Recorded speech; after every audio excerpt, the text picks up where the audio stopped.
So hello and welcome everyone to our YouTube channel formula machines. तो previous हमने chemistry के कुछ chapters किए थे, तो आज फिर हम नया चैप्टर एक लेके आ गए हैं, सॉल्यूशंस। सॉल्यूशंस आपका एक मैथ्स केमिस्ट्री का चैप्टर है, आपको पता ही होगा। तो हम सॉल्यूशंस चैप्टर के शॉर्ट नोट्स और इंपॉर्टेंट पॉइंट्स लेके आ गए हैं। ठीक है, अगर आपने अभी तक शॉर्ट नोट्स नहीं बनाए हैं, इंपॉर्टेंट पॉइंट्स अगर आपको कुछ अच्छे से चैप्टर नहीं क्लियर है, इंपॉर्टेंट पॉइंट्स अगर आपको नहीं पता है, ठीक है, तो ये फिर लेक्चर आप ही के लिए है। आप अच्छे से इस लेक्चर को देखिएगा, इस लेक्चर के नोट्स को फॉलो करिएगा। ठीक है, तो चलिए स्टार्ट करते हैं। ये जो आपका लेक्चर है सीबीएसई पॉइंट ऑफ व्यू से बहुत इंपॉर्टेंट होने वाला है, क्योंकि सीबीएसई में वन लाइनर 1 मार्क्स के क्वेश्चन जो आते हैं उसके लिए बहुत इंपॉर्टेंट रहता है। अगर आपको बेसिक नहीं पता रहता तो आप वो क्वेश्चन नहीं कर पाते हैं। ठीक है, तो फिर ये आप एक बार अच्छे से बेसिक देख लीजिएगा। शॉर्ट नोट्स आपके ये बहुत अच्छे काम आएंगे।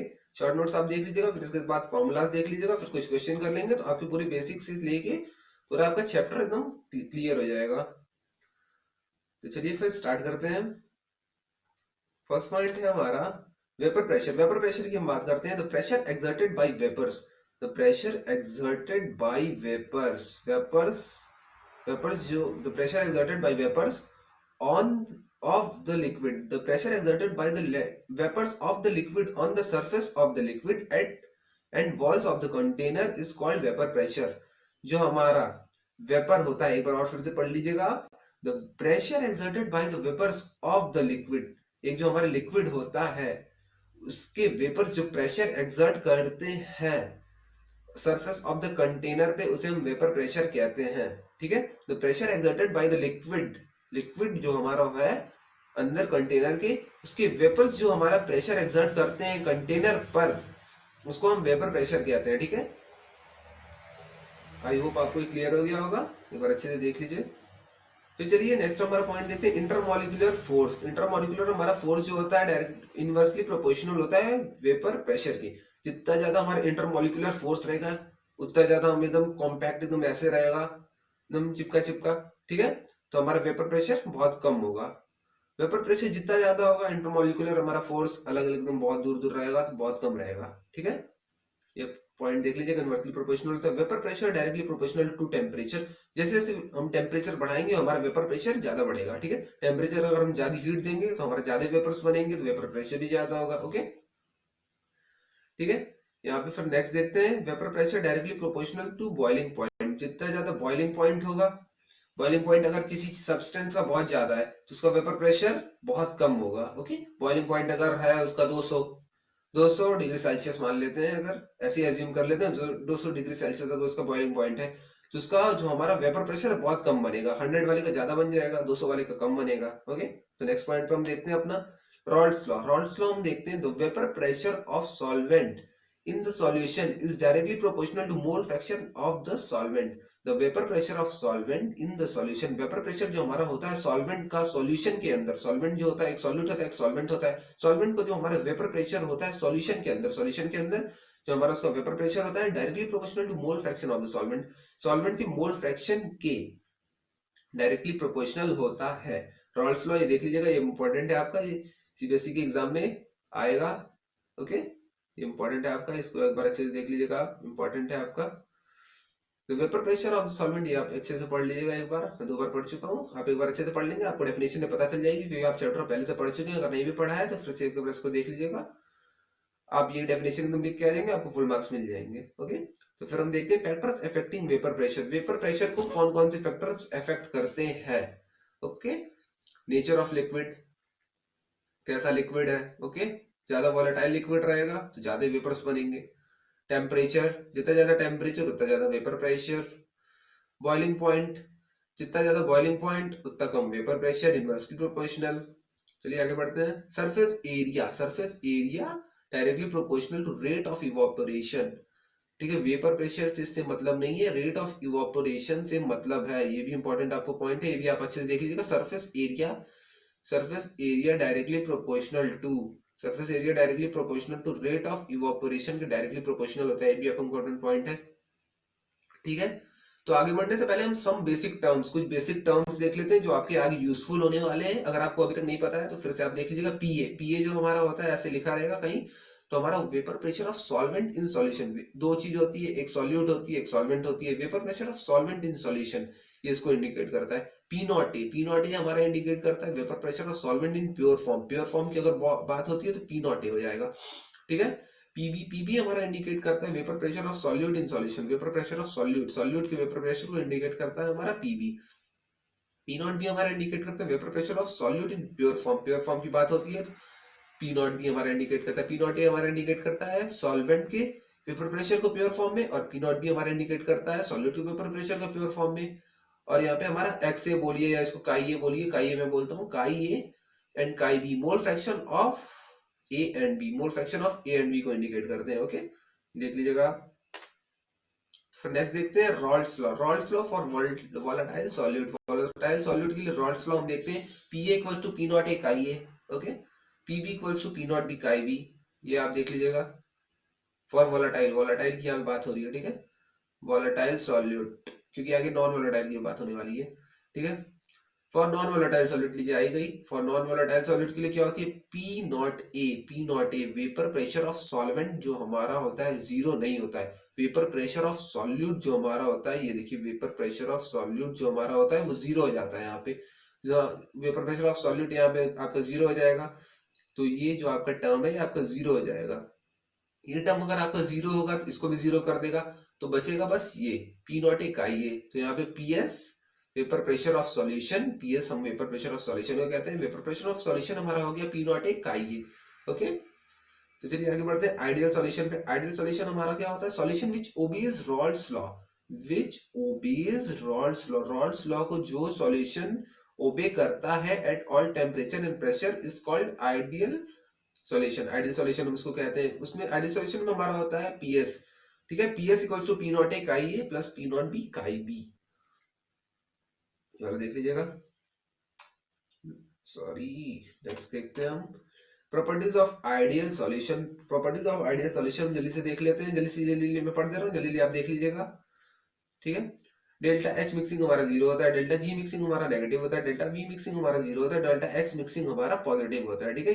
डेल्टा वी और डेल्टा एच जीरो होगा, डेल्टा जी और डेल्टा एस पॉजिटिव होगा, पॉजिटिव और नेगेटिव होगा, सॉरी, एक बार आप देख लीजिएगा, ठीक है।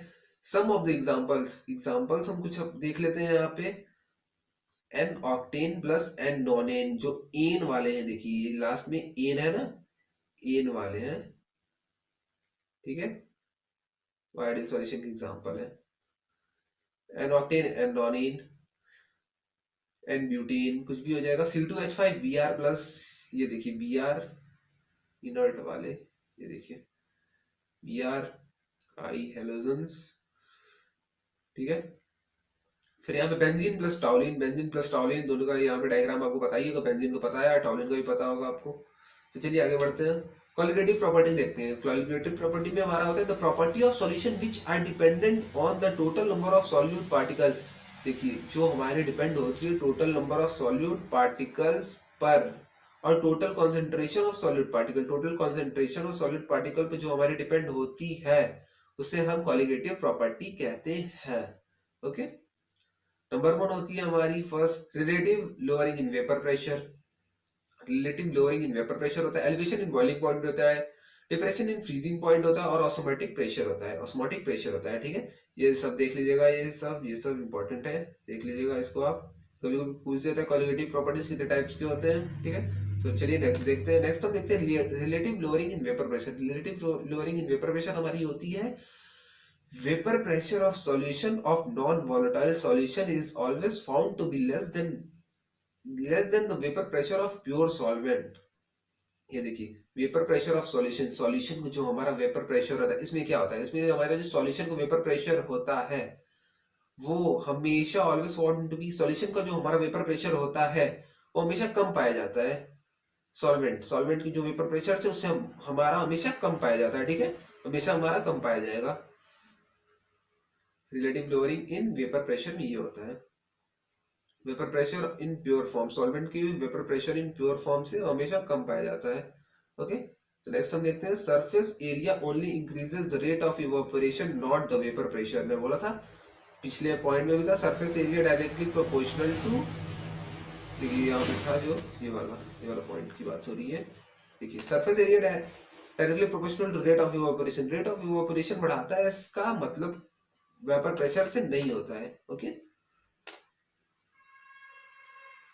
यहाँ पे फिर देखते हैं नेक्स्ट हमारा पॉइंट है, boiling point can be change by changing the external atmosphere pressure. Atmospheric pressure जो हमारा होता है 1 atm बाहर का, मतलब एटमॉस्फेरिक प्रेशर जो आपका हमारा होता है, उसको अगर हम चेंज करते हैं तो हमारा बॉइलिंग पॉइंट भी चेंज हो जाएगा। ये बहुत इंपॉर्टेंट पॉइंट है, ठीक है। किसी चीज का अगर आपको बॉइलिंग पॉइंट चेंज करना है तो आपको एटमॉस्फेरिक प्रेशर आपको चेंज कर देना होगा। देखते हैं एलिवेशन इन बॉइलिंग पॉइंट देख लेते हैं। एलिवेशन इन बॉइलिंग पॉइंट होता है the vapour pressure of solution. A vapor pressure of solution is less than vapor pressure of pure solvent at any temperature. Vapor pressure of pure solvent at any temperature H. Hence H नहीं आ रही है, sorry H नहीं है, ये कुछ नहीं है। Hence to make it equal to P external, we have to increase the temperature of solution by greater amount in comparison. यहाँ पे हम टेम्परेचर की बात कर रहे हैं, टेम्परेचर को इंक्रीज करने की यहाँ बात हो रही है। Temperature of solution bye greater amount in comparison of pure solvent, ये हमारा होता है फॉर्मूला। इसको आप देख लीजिएगा एक बार जल्दी, आप फॉर्मूले सारे देख लीजिएगा, ठीक है। फॉर्मूलास की बात हम यहाँ पे नहीं करने वाले हैं, यहाँ पे हम बस नोट्स की बात कर रहे हैं और उस तरह इंपॉर्टेंट पॉइंट्स की। Depression in freezing point, depression in freezing point third वाले पे हम आ गए। Depression in freezing point, temperature at which vapour pressure of solid becomes equal to vapour pressure of liquid. Vapour pressure of solid, vapour pressure of solid becomes equal to vapour pressure of liquid. Vapour pressure of liquid के जब भी हमारा equal हो जाएगा तो हमारी freezing point आ जाएगी। Okay, यह फॉर्मूला देख लीजिएगा इसका। एट फ्रीजिंग पॉइंट और बिलो इट, और at freezing point or below it only solvent molecules will freeze, not solute molecules. solute molecules हमारे freeze नहीं होने वाले, ओके। हमेशा हमारे solvent molecules ही freeze होते हैं, ओके।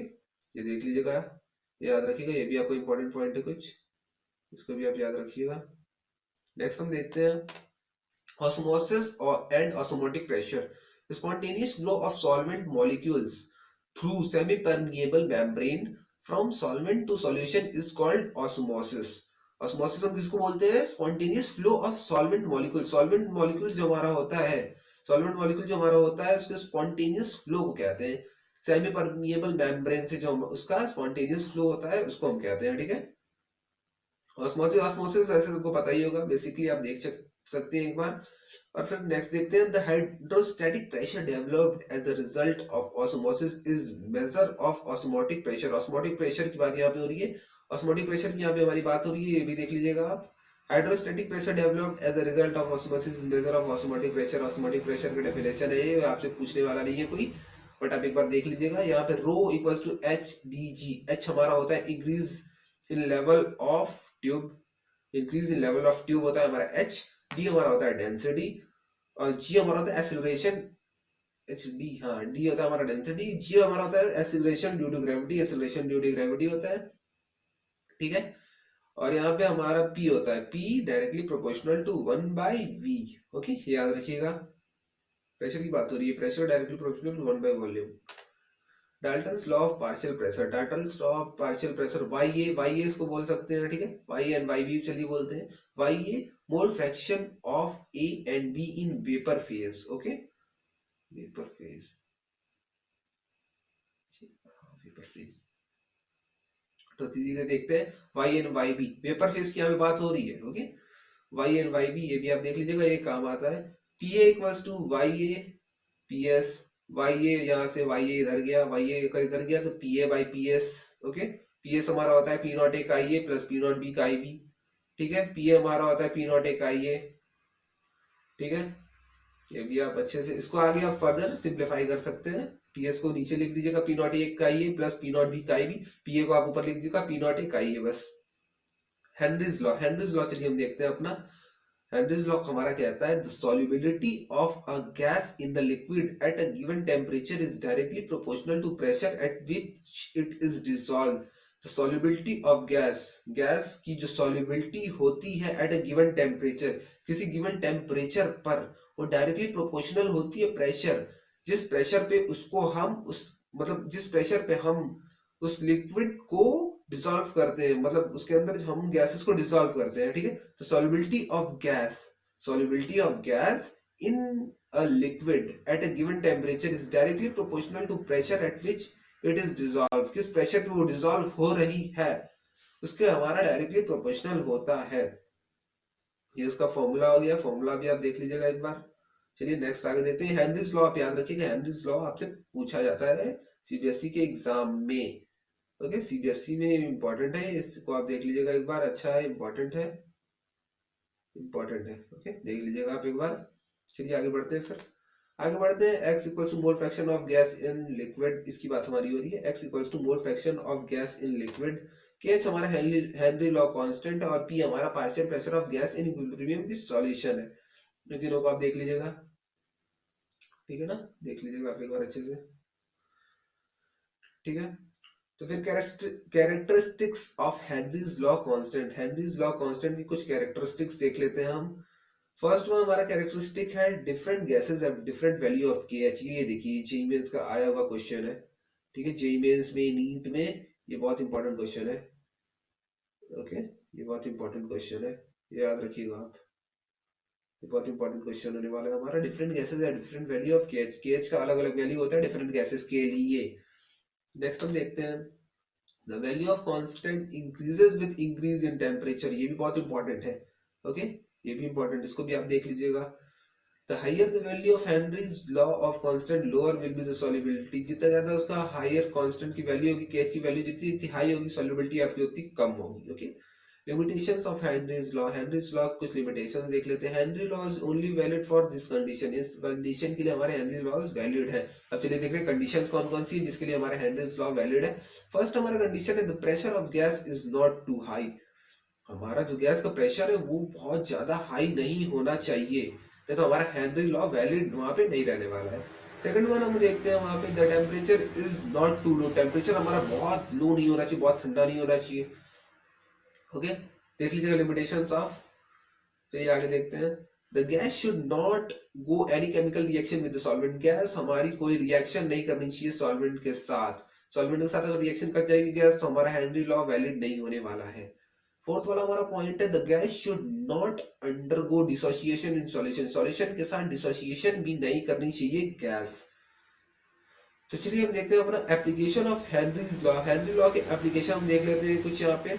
हेनरी लॉ के एप्लीकेशन फर्स्ट वन हमारा है to increase the solubility of CO2 in soft drinks and soda water, the bottle is sealed under high temperature, high temperature पे देखिए, high temperature to increase the solubility of CO2। जो आप soft drinks पीते हैं, cold drinks, soft drinks, उसमें CO2 की solubility increase करने के लिए उसको बॉटल को सील्ड हाई टेम्परेचर पे इंक्रीज, मतलब हाई टेम्परेचर पे आपको उसको पैक किया जाता है। ओके, ये वाला पॉइंट एक रह गया। सेकंड वाला है to avoid bends as well as toxic effect of high concentration of nitrogen in blood, the tanks used by scuba divers are filled with dilute air, 11.7% of helium, 56.2% of nitrogen and 32.1% of oxygen। Scuba drivers जो होते हैं, जो diverse जो होते हैं, वो जो कूदते हैं समुद्र के अंदर, स्कूबा ड्राइवर्स, बेंड्स एक बीमारी होती है जो हाई, मतलब नाइट्रोजन आपके बॉडी में ज्यादा हो जाता है तो बबल्स फॉर्म होने लगते हैं, ब्लड के अंदर बबल्स फॉर्म होने लगते हैं। बेंड्स उसके उतना डीप नहीं जा रहा हूँ, बबल्स फॉर्म होने लगते हैं। उससे बचने के लिए, ब्लड वेसल्स में बबल्स जो फॉर्म होते हैं उससे बचने के लिए उनको एक टैंक दिया जाता है। टैंक के साथ आपने देखा होगा कभी भी, तो टैंक के साथ वो मतलब डाइव करते हैं ओशियंस में, सीज में, जिसमें आप कह सकते हैं। तो हमारा उस टैंक में देखिए रहता है 11.7% of helium, 11.7% of helium, 56.2% of nitrogen, nitrogen रहता है 56.2% और 32.1% ऑफ ऑक्सीजन। ठीक है, तो नेक्स्ट पॉइंट हम अपना देखते हैं solubility of gases in liquid decreases with increase in temperature, जैसे जैसे हम टेम्परेचर इंक्रीज कर देंगे सॉल्युबिलिटी ऑफ गैसेस जो हमारी टेम्परेचर इंक्रीज हुआ, सॉल्युबिलिटी इंक्रीज होगी। Solubility of liquid decreases with increase in temperature, जैसे टेम्परेचर इंक्रीज हुआ सॉल्युबिलिटी डिक्रीज कर जाएगी ऑब्वियसली। ओके, सॉरी मैं गलत बोल दिया था पहले। तो नेक्स्ट पॉइंट हम देखते हैं aquatic species are more comfortable in cold water, cold water के अंदर एक्वेटिक स्पेसीज जो होता है हमारे जैसे फिशेज होती है और एक्वेटिक स्पीशीज होते हैं, कोल्ड वाटर के अंदर ज्यादा फेवरेबल उन लोगों के लिए रहता है rather than warm water, because KH value of both N2 and O2 increases, KH value जो हमारा होता है हेनरीज कांस्टेंट की वैल्यू, वो हमारी इंक्रीज हो जाती है N2 और O2 दोनों के लिए, increases with increase in temperature. जैसे जो टेम्परेचर इंक्रीज होता है तो हमारी वैल्यू इंक्रीज हो जाती है। चलिए नेक्स्ट देखते हैं। नेक्स्ट खत्म हो गया, ठीक है, तो थैंक यू। अब लास्ट है, फिर से मैं एक बार जल्दी जल्दी आपके लिए पढ़ दे रहा हूँ। चलिए आप एक बार देख लीजिएगा सारे नोट्स आप जल्दी जल्दी बना लीजिए। ओके, एग्जाम टाइम पे आपके बहुत हेल्पफुल रहेंगे ये नोट्स। तो चलिए वेपर प्रेशर से पढ़ता हूँ। The pressure exerted by vapours on the liquid, the pressure exerted by the vapors of the liquid on the surface of the liquid and walls of the container is called vapor pressure. Intermolecular force directly proportional to 1 by vapor pressure. Vapor pressure directly proportional to temperature. Vapor pressure directly inversely proportional to 1 by boiling point. Next हम देखते हैं Rawls law. Rawls law आपका important है, आपके exam में आ सकता है। Rawls law आप देख लीजिएगा। The vapour pressure of solvent in the solution is directly proportional to mole fraction of the solvent. Factors affecting vapour pressure देख लेते हैं। वेपर प्रेशर कौन कौन फैक्टर अफेक्ट करते हैं? Nature of liquid, temperature, boiling point, surface area directly proportional to rate of evaporation. P A हमारा होता है vapour pressure of solvent in solution. P not A होता है vapour pressure of solvent in pure form. P B equals to vapour pressure of solute in solution. P not B equals to vapour pressure of solute in pure form. Chi A and chi B mole fraction of A and B. Raoult's law for volatile solute हमारा होता है P equals to P not A chi A, P B equals to P not B chi B, ठीक है। For non volatile solute P not A not equals to 0, P not B equals to 0, तो हमारा हो जाएगा P S equals to P not A chi A. Ideal solution हमारा होता है solution which obeys Raoult's law at all temperature and pressure is called ideal solution. Ideal solution में हमारा होता है P S equals to P not A chi A plus P not B chi B. Properties of ideal solution हमारी होती है delta H mixing हमारी 0 होती है, डेल्टा जी मिक्सिंग हमारी नेगेटिव होती है, डेल्टा वी मिक्सिंग हमारी 0 होती है, डेल्टा एस मिक्सिंग हमारी पॉजिटिव होती है। सम ऑफ द एग्जांपल्स होते हैं n octane plus n nonane C2H5Br plus C2H5 I benzene plus toluene। colligative property हमारी होती है property of solution which are dependent on total number of solute particles or total concentration of solute particles. It is independent of shape, size and neutral charge etc. देख लेते हैं हमारे कौन कौन से colligative properties होते हैं। relative lowering in vapor elevation in boiling point, depression in freezing point, osmotic pressure हमारा होता है। relative lowering in vapor pressure हमारी होती है vapor pressure of solution of non-volatile solution is always found to be less than vapor pressure of pure solvent. Surface area only increases the rate of evaporation, not the vapor pressure. Boiling point can be changed by changing the external atmospheric pressure elevation in boiling point. हम देखते हैं the vapor pressure of solution is less than vapor pressure of pure solvent at any temperature. Hence, to make it equal P external, we have to increase the pressure of solution by greater amount in comparison to pure solvent. ठीक है, यह formulas देख लीजिएगा आगे। Depression of freezing point, temperature at which vapour pressure of solid becomes equal to vapour pressure of liquid is called freezing point of liquid। formula देख लीजिएगा। at freezing point और below it only solvent molecules will freeze, not the solid molecules। solid molecules आपके freeze नहीं होते हैं। osmosis and osmotic pressure, osmosis and osmotic pressure का आप देख लीजिए। spontaneous flow of solvent molecules through semi permeable membrane from solvent to solution is called osmosis। the hydrostatic pressure developed as a result of osmosis is measure of osmotic pressure। rho हमारा होता है HdG, H हमारा होता है increase in the level of tube, G होता है acceleration due to gravity, V होता है वॉल्यूम, डेंसिटी होता है D हमारा, P directly proportional to 1 by V। Dalton's law of partial pressure Y and YB, mole fraction of A and B in vapour phase, PA equals to YA/PS, YA equals to PA by PS। PA की value आप जानते हैं P not इकाई है, PS की value आप जानते हैं P नॉट इकाई है प्लस P नॉट B इकाई B, दोनों को ऐसे ऊपर नीचे कर देंगे, काट देंगे जो होगा। Henry's law, the solubility of a gas in a liquid at a given temperature is directly proportional to pressure at which it is dissolved। P equals to KHX। हमारा KH होता है हेनरीज लॉ कांस्टेंट, X होता है मोल fraction of gas in liquid, P हमारा होता है partial pressure of gas in equilibrium. Characteristics of Henry's law constant, different gases have different values of KH। The value of constant increases with increase in temperature. Higher the value of Henry law constant, lower will be the solubility। Limitations of Henry law हमारे होते हैं। Henry law is valued only for this condition: the pressure of gas is not too high, the temperature is not too low, the gas should not go any chemical reaction with the solvent, the gas should not undergo dissociation in solution। Applications of Henry law हम देख लेते हैं। Application of Henry law हमारे होते हैं to increase the solubility of CO2 in soft drinks and soda water. The bottle is sealed under high temperature to avoid bends as well as toxic effect of high concentration of nitrogen in blood. The tanks used by scuba divers are filled with dilute air, 11.7% helium, 56.2% nitrogen and 32.1% oxygen. Solubility of gases in liquid decreases with increase in temperature. Aquatic species are more comfortable in cold water rather than warm water because pH value of both N2 and O2 increases with increase in temperature। ठीक है, तो फिर आप ये सारे notes को अच्छे से लिख लीजिएगा, एक जगह आप सारे नोट्स को लिख लीजिएगा, या सारे नोट्स का मतलब पीडीएफ तो नहीं है, स्क्रीनशॉट लेके आप उसको निकलवा सकते हैं सारे नोट्स को। सारे नोट्स अगर आप एक जगह रहेंगे और इसके बाद हम फॉर्मूलाज और क्वेश्चन प्रैक्टिस कर लेंगे तो आपकी मान के चलिए कि 90% तो आपका पूरा चैप्टर ऐसे ही कंप्लीट हो जाएगा अगर आप, ठीक है। अगर आपने अभी तक कुछ नहीं पढ़ा है तो फिर यही नोट्स है, नोट्स देख लीजिएगा एग्जाम जाने से पहले, ये सारे नोट्स देख लेंगे आप, ये बेसिक पॉइंट्स कुछ देख लेंगे, 2-3 बार 4 बार देख लेंगे ये सब बेसिक पॉइंट्स, तो आपका हो जाएगा। ओके, तो फिर देख लीजिएगा, क्वेश्चंस कुछ आएंगे तो क्वेश्चंस की भी आप प्रैक्टिस कर लेंगे तो तब भी आपका हो जाएगा। ठीक है, तो एक्चुअली बस इतना ही, मिलते हैं नेक्स्ट वीडियो में नेक्स्ट किसी चैप्टर के साथ, तब तक के लिए बाय बाय।